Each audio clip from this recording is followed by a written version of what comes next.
Assalamualaikum warahmatullahi wabarakatuh.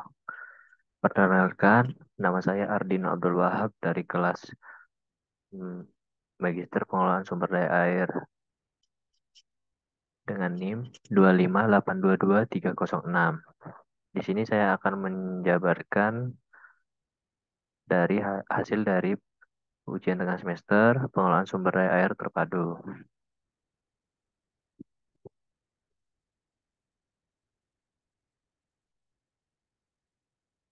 Ini saya membahas tentang kajian pengelolaan sumber daya air wilayah Sungai Musi, Sugihan, Banyuasin, Lemau, atau yang biasa disebut dengan MSBL. Nah, baiklah di sini kita lihat adalah peta administrasi dari wilayah MSBL tersebut.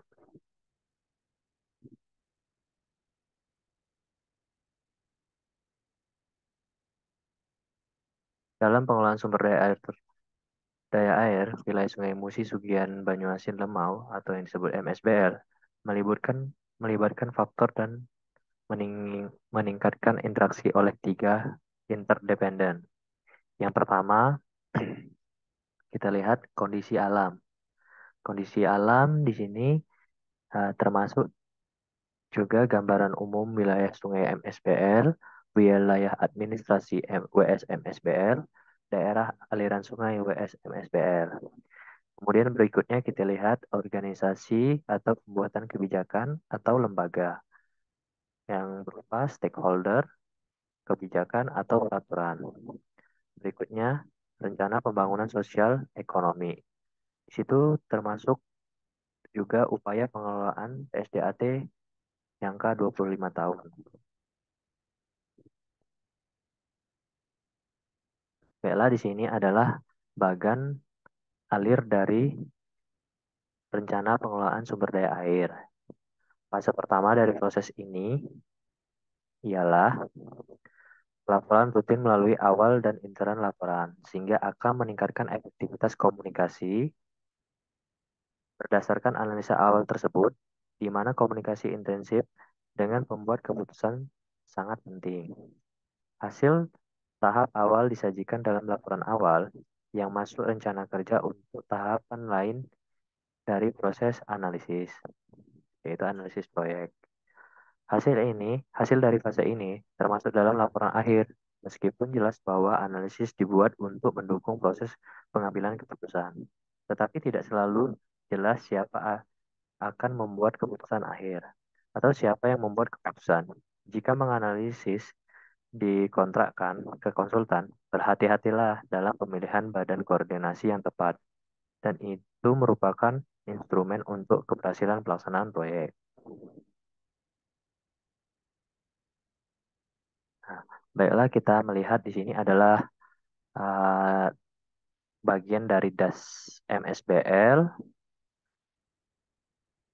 wilayah Sungai Musi, Sugihan, Banyuasin, Lemau, yang selanjutnya disebut dengan WS MSBL, berdasarkan keputusan Presiden nomor 12 tahun 2012 tentang penetapan wilayah sungai adalah wilayah sungai lintas provinsi. Gambar WS MSBL disajikan pada gambar di samping, uh, yaitu meliputi Provinsi Sumatera Selatan, Lampung, Bengkulu, dan Jambi, dan melintasi 19 kabupaten dan 4 kota. Luasan WSMSBL ini adalah 86.680 km persegi, di mana terdiri dari 23 daerah aliran sungai, utama sebagaimana disajikan pada gambar sebelah. WSMSBL ini terdiri dari 4 sistem sungai, yaitu sistem sungai Musi, sistem sungai Banyuasin, sistem sungai Sugian, dan sistem sungai Lemau. Ketika sistem tersebut terhubung dengan beberapa anak sungai sehingga menjadikan satu kesatuan wilayah sungai. Baiklah, di sini adalah DAS yang mencakup pada 4 provinsi.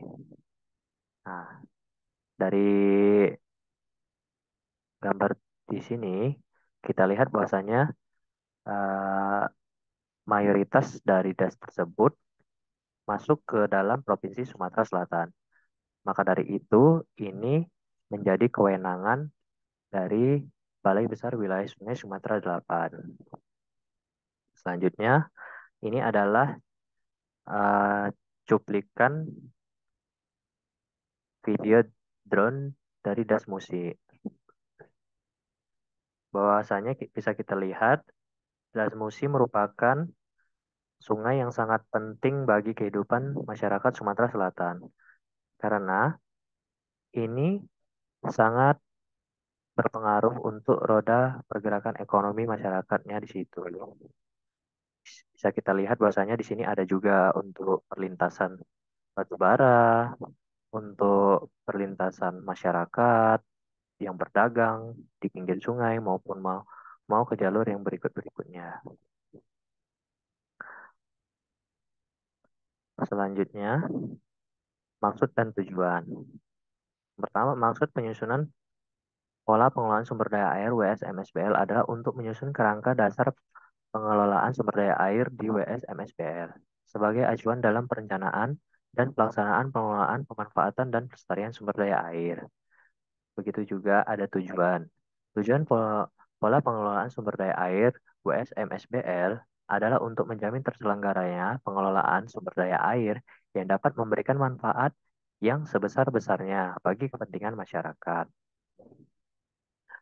Adapun di sini sasaran dari pembuatan uh, pengelolaan sumber daya air ini, yang pertama, konservasi sumber daya air terpadu di wilayah sungai MSBL. Berikutnya, pendaya gunaan sumber daya air di wilayah sungai MSBL. Selanjutnya, pengendalian daya rusak air di WS MSBL, sistem informasi sumber daya air di WS MSBL, pemberdayaan dan peningkatan peran masyarakat dan dunia usaha dalam pengelolaan sumber daya air. Berikutnya, di sini kita lihat ada beberapa isu-isu yang dibahas di pembahasan kali ini. Yang pertama kita bahas yaitu isu-isu strategis nasional. Isu strategis nasional itu meliputi dari 4 isu. Yang pertama yang kita fokuskan adalah tingkat layanan tertinggi adalah Kota Palembang yang melupai Millennium Development Goals. Selanjutnya ketahanan pangan. Nah, ketahanan pangan di sini meliputi target produksi beras di Sumatera Selatan adalah mencakup 4,25 ton atau surplus 1,2 ton pada tahun 2014, meliputi Kabupaten Oku, Kabupaten Musirawas, Kabupaten Banyuasin, Kabupaten Muba, dan Kabupaten Ogan Komering Ilir. Berikutnya yaitu kita berfokus pada global climate change. Wilayah sungai MSPL dengan luas daerah 1.483.662 hektar dapat berperan dalam upaya pengurangan efek gas rumah kaca. Nah, dan berikutnya, yang keempat, ketersediaan energi. Ketersediaan energi nasional akan mempengaruhi stabilitas ekonomi daerah. Pada saat ini, wilayah sungai MSBL memiliki pembangkit listrik tenaga air di Musi dengan kapasitas 210 megawatt. Berikutnya kita lihat di sini ada isu strategis lokal. Yang pertama, kita lihat di sini potensi ketersediaan air. Potensi ketersediaan air sebesar 66,95 miliar meter kubik. Dari potensi tersebut dapat dimanfaatkan baru 11%. Menurut RKI 3% dan irigasi 8%. Sedangkan sisanya sebesar 89% masih terbuang ke laut. Jadi di sini kita lihat bahwasanya masih sangat besar untuk potensi dalam pengelolaan untuk ketersediaan air. Selanjutnya kita lihat, nah di sini nomor 2 potensi transportasi air. Nah, kita lihat saja bahwasanya di video sebelumnya itu sangat bermanfaat bagi masyarakat setempat sebagai transportasi air. Sungai-sungai dengan dimensi yang cukup besar yang sudah terhubungkan dengan kanal-kanal merupakan potensi pengembangan bidang sumber transportasi air. Berikutnya potensi pengembangan PLTA. Di WSMSPL terdapat banyak potensi daerah tangkapan air yang dapat digunakan untuk waduk yang tersebar di 10 lokasi. Selanjutnya potensi pengembangan air baku. Tumpukan penduduk, industri, dan sektor-sektor lain sangat membutuhkan suplai air bersih. Demikian pula dengan pengembangan wilayah seperti pengembangan Tanjung Api-Api dan Jagabaring Sport Center juga memerlukan suplai air bersih. Berikutnya potensi pengembangan daerah irigasi dan peningkatan daerah rawa.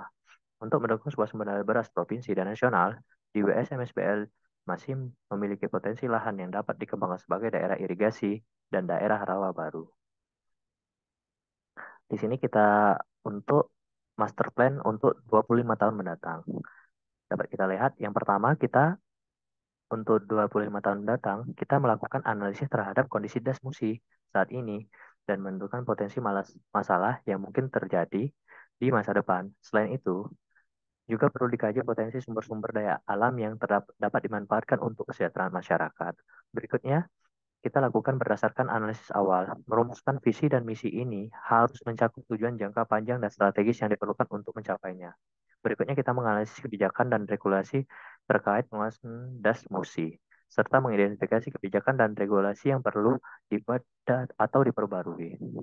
Selanjutnya, membuat rencana aksi spesifik dan terukur untuk mencapai visi dan misi das musi. Rencana aksi harus mencakup penjelasan detail mengenai sumber daya yang diperlukan, tata kelola, dan manajemen yang diperlukan, secara skenario dan indikator keberhasilan.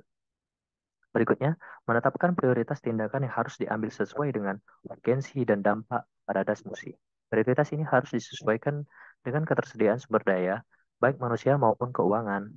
Berikutnya, implementasi rencana aksi dengan memperhatikan stakeholder yang terlibat dalam pengelolaan das musi, serta menggunakan teknologi informasi dan komunikasi seperti e-Sitlakom, e-Ipol Exosbud, Teklin Hankam, dan penggunaan media sosial untuk meningkatkan partisipasi masyarakat dalam pengenalan das musi.